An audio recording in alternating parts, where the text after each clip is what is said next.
Sir, tanong ko lang po, ano pong kakaiba ng paninda nyo sa ibang nagtitinda ng palabok?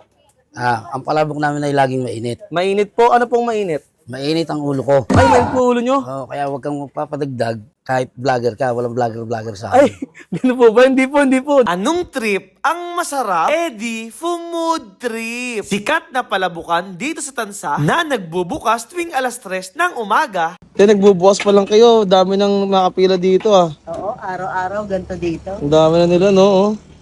Na kahit hindi pa bukas at nag-aayos pa lang, talaga namang dinudumog at ang dami nang nag-iintay para lang makakain ng napakasarap, napakamura at binabalik-balik ang palabok ni Ate Lingling. Sir, ano yung palabok nyo dito, sir?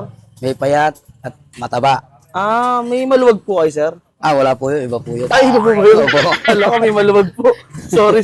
Na for as low as 30 pesos lang, nilalagyan ng fish crackers, nilalagyan din ng chicharon, nilalagyan pa ng tinapa, at syempre nilalagyan pa ng napakasarap at homemade na tampalin na dahilan kung bakit sumasarap ang palabok nila. Ops, teka, huwag mo kakalimutan ha. Na-cars agent na ako dito sa Mitsubishi Manila Bay. Kaya ako nagbabalaki bumili ng mura at brand yung sasakyan, katulad nitong aming Montero, Expander, X-Force, L300, Triton Pickup at ang aming Mirage G4. I-PM nyo lang ako dito sa Facebook page ko o kaya tumawag kayo sa mga number na ito o kaya naman puntahan nyo ako mismo dito sa Mitsubishi Manila Bay. So paano? Iintayin ko kayo mag-apply at mag-inquire sa akin ha.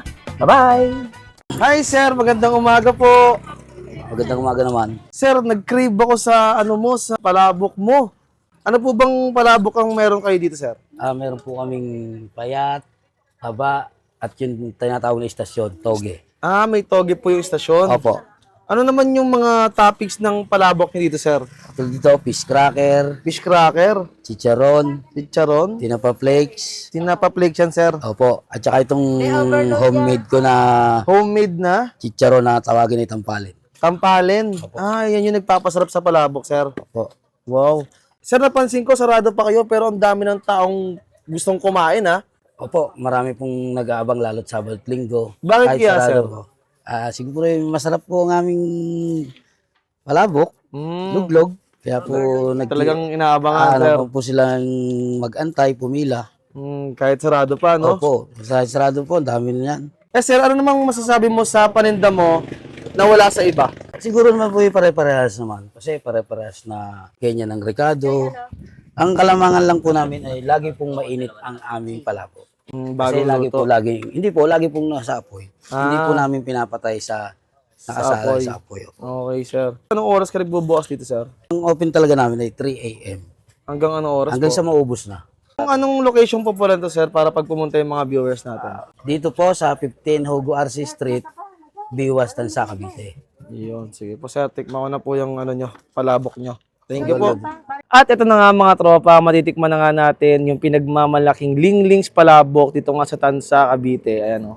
Dinayo ko pa to dahil nag-crave ako ngayong umaga. Grabe, pagdating ko dito guys, pinipilahan na agad sila kahit sarado pa. So ayan yung kanilang palabok dito. Tignan natin.